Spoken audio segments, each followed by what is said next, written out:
kelompok 2 akan menyampaikan hasil observasi 3 objek wisata di Yogyakarta dalam 5 menit ke depan. Saya Elina Buda. Saya Kusri Atmaja. Saya Bedi Adrian. Saya Mahmudin. Saya Wahyu Abdullah dari. Berikut 3 profil singkat objek wisata Daerah Istimewa Yogyakarta. 3 objek wisata Gunung Kidul DIY. Gunung Ireng, wisata yang cukup diminati oleh warga lokal, namun sistem serta penanda kawasan masih terlalu sederhana hingga tidak terlalu menarik warga luar untuk berkunjung ke wisata tersebut. Gua Maria, wisata religi dengan sistem modern dan penanda kawasan serta fasilitas yang sangat memadai dan terawat.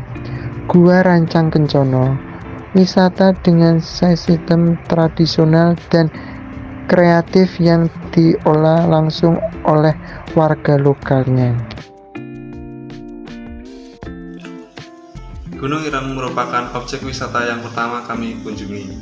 Gunung Ireng terletak di Kecamatan Patuk, Kabupaten Gunung Kidul. Sejarah singkat Gunung Ireng. Gunung Ireng merupakan gunung purba yang diperkirakan telah mengalami erupsi pada 1800 tahun yang lalu.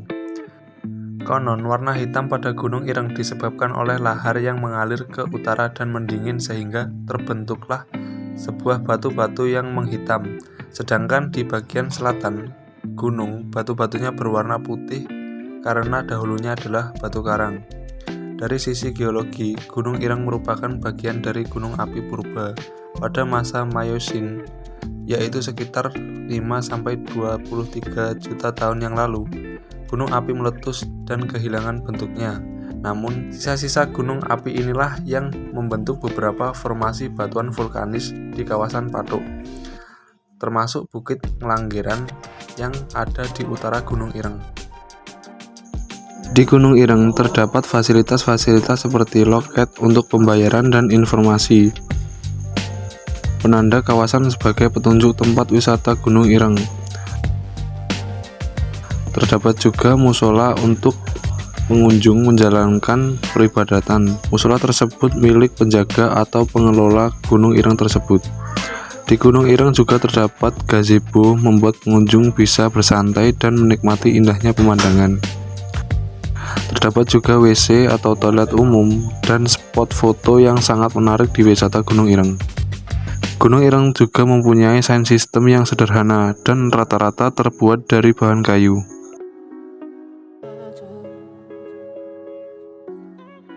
Gua Maria merupakan wisata religi yang kami kunjungi, yang memiliki sound system yang modern.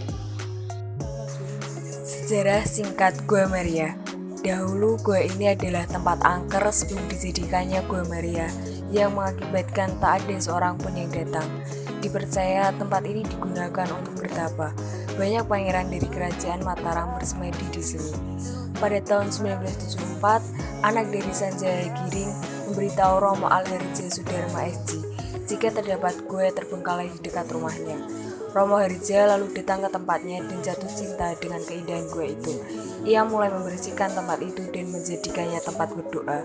Hingga pada akhirnya pada tanggal 30 September 1977, gua itu resmi menjadi tempat ziarah dan berdoa.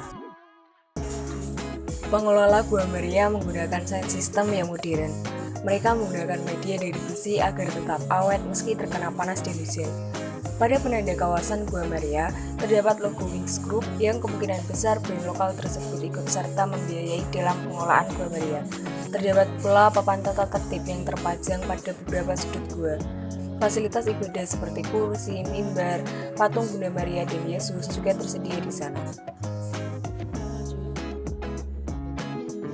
Gua Rancang Kencono merupakan pengganti objek wisata Sri Gedok dikarenakan suatu hal kami mengganti objek wisata tersebut. Sejarah singkat Gua Rancang. Menurut buku Legenda dan Budaya Desa Bleberan yang diterbitkan oleh pemerintah Desa Bleberan, Gua Rancang Kencono ditemukan pada tahun 1720 ketika Laskar Mataram melarikan diri dari kejaran Belanda. Alam pelariannya, 2 anggota Laskar Mataram yang bernama Kiai Putut Linggobowo dan Kiai Soreng Pati menemukan sebuah gua yang dapat digunakan untuk beristirahat dan bersembunyi. Tidak dapat dipungkiri bahwa gua vertikal ini memiliki misteri yang saat ini belum terjawab kebenarannya. Namun beberapa peninggalan sejarah dan informasi tentang gua dapat disimpulkan bahwa Gua Rancang Kencono ini telah didiami manusia sejak ribuan tahun yang lalu. Penemuan fosil manusia dan artefak batu zaman Megalitikum menjadi bukti kuat untuk memperjelas bahwa Gua Rancang Kencono telah didiami oleh manusia sejak zaman Megalitikum.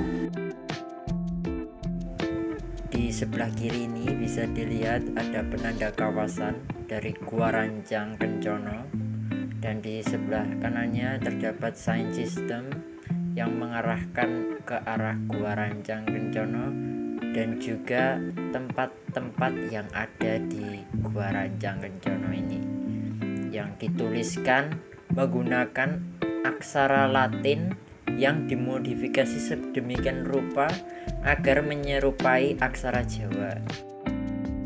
Di slide berikutnya terdapat sign system yang lain, ya, masih sama, dan di sebelah kanannya ada papan tulisan yang menuliskan sesuatu, ya, sesuatu tentang hal-hal yang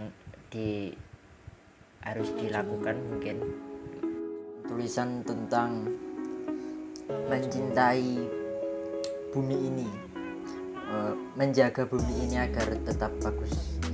Dan di paling bawah terdapat tulisan love you all, yang berarti, yang bisa diartikan aku mencintaimu bumi, walaupun tidak terdapat subjek di dalam sentence tersebut.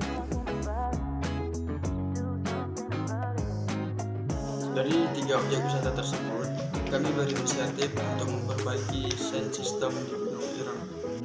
Dari hasil observasi 3 kawasan di Gunung Kidul tersebut, kami dari kelompok 2 berniat untuk memperbaiki beberapa sound system tradisional menjadi sound system modern dan menambahkan papan tata tertib yang ada di Gunung Ireng sesuai dengan diskusi kami dengan pemilik lahan wisata tersebut.